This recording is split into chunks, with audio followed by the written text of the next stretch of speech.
When we first learned about this terrible COVID disease, it wasn't easy to feel alive like this music wants us to feel.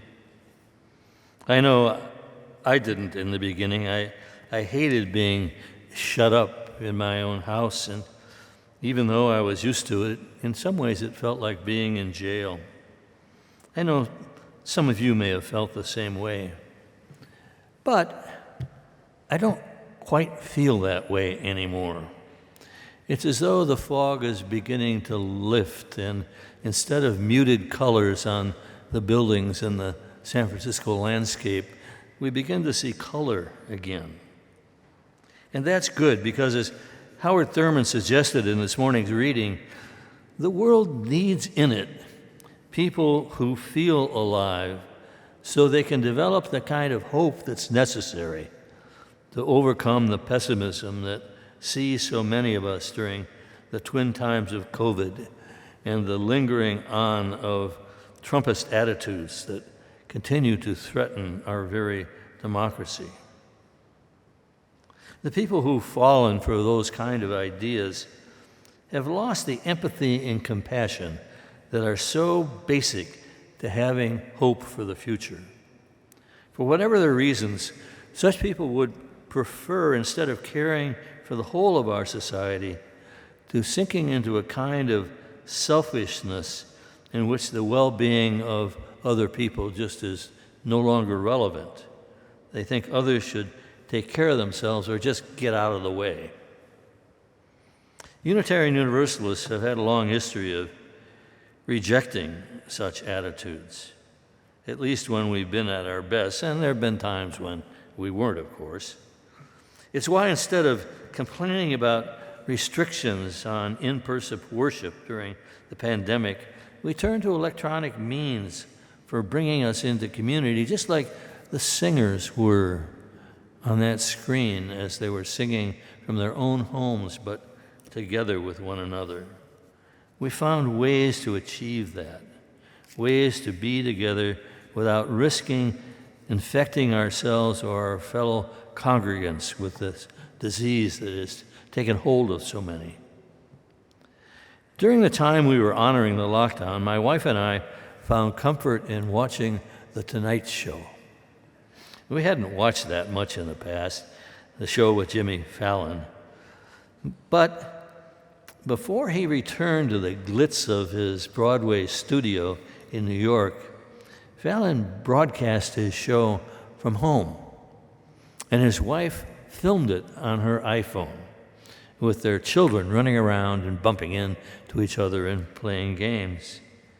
And via Zoom, Fallon himself interviewed guests with whom he usually talked about the frivolous things or what movie they were appearing in. From his home, he talked with his guests in a more serious manner. Typically, he talked about topics that he'd always shied away from. Fallon was showing that family life and social conscience don't have to be separated from each other in the lives of those who are alive, despite things like the pandemic and threats from those who've fallen for a philosophy of uncaring. In our times, rather than falling for such a philosophy, we need the kind of empathy and compassion that Fallon was modeling out in those programs from his home. He was showing a bit of his own real life. And in our real lives, those of us who are here know that we can't escape all the bad things that happen. We can't escape the fact that either we or members of our family or our friends have had times when they didn't seem able to get things together. And who of us hasn't seen some disease wreak havoc, hasn't seen divorce, an accident, or the loss of a job affect them, or us? And what of those who've endured oppression because of their skin color or sexual preferences or lifestyle or opinions? I tried to address one particular side of this issue a long time ago when I wrote a book about marriage. I'd had trouble in my own first marriage, the one I had before the one I had with my lovely wife, Jan, which has gone on for a very long time. In that first marriage, there were things that happened that led me to trying to figure out what to do to build a sustained relationship. And I was also trying to figure out what to do as a supposed liberal minister who people could turn to as their last resort. They were asking me to do marriages when the marriage that was going to take place was something that was disdained by polite society or was even illegal. I came to the conclusion that it wasn't some government and what they said or the attitudes of people in polite society. What mattered was the love that people felt for themselves, and that needed to be honored by institutions like marriage. And I wrote about that in my book. So it was in 1971, believe it, a long time ago, I officiated at my first gay wedding at a nightclub in Newport, Kentucky. The editors at Beacon Press, our denominational publishing house, on whose board I sat, heard me talk about that, and they encouraged me to write about my supportive attitudes about marriages, including marriages that up until that time had been frowned upon, showing, I think, some denominational support for my attitudes. But it shouldn't have been so surprising, since the press had already been publishing books that showed how people showed compassion even in the most difficult times or when what they were doing wasn't approved of by the societies in which we lived. For instance, they published a book called Walls by a German author named Helmut Zassermann. In her book, Zassermann talked about what it meant to be alive and show empathy and compassion during the Second World War in Nazi Germany. She was the only person near a prison who understood Scandinavian languages. So she was recruited by the Nazi officials to translate and censor letters written by those prisoners.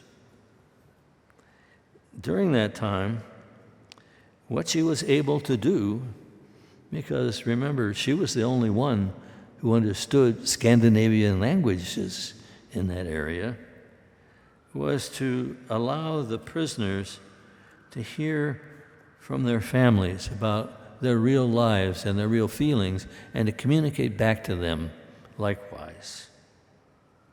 This meant something was going on that was extraordinary.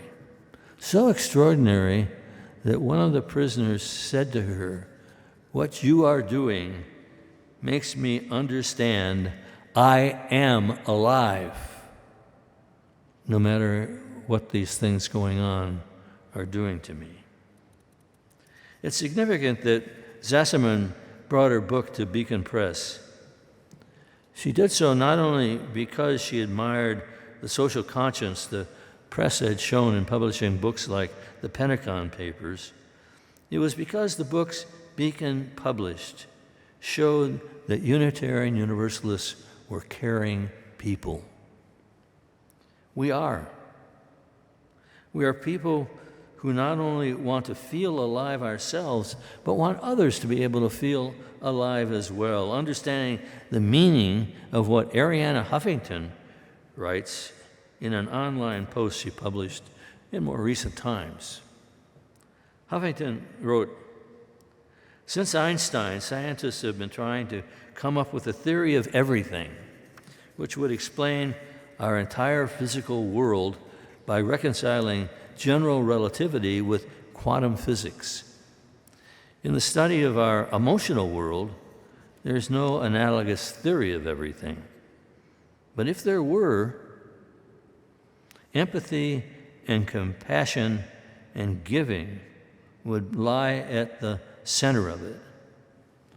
Modern science has overwhelmingly confirmed the wisdom of those early philosophers and religious traditions who affirmed this. Empathy, compassion, and giving, which is empathy and compassion in action, are the building blocks of our being.